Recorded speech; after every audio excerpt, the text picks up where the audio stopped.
जेव्हा कधी जाणवतं की कुणीतरी आपल्या येण्याची आतुरतेने वाट बघते, त्या क्षणी आपलं जगच बदलून जातं. हीच तर ती प्रेमाची उत्कटता. पण काळ जातो, जबाबदाऱ्या वाढतात आणि आपण एकमेकांना गृहीत धरायला लागतो.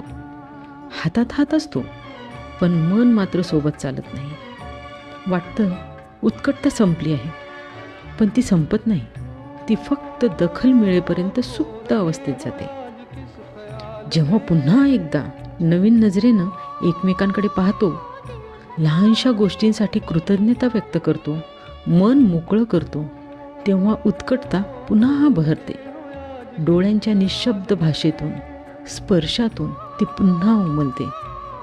पण हे मात्र खरं की उत्कटता कमी झाली तरी नातं जगतं, पण आदर कमी झाला की नातं आतून तुटतं. उत्कटता म्हणजे फुलांचा सुगंध. तो थोडा मंद झाला तरी फूल जगतं, पण आदर, तो म्हणजे त्या फुलाचं मूळ. मुळालाच जखम झाली तर नातं दिसायला जरी सुंदर असलं तरी आतून कोसळायला सुरुवात होते.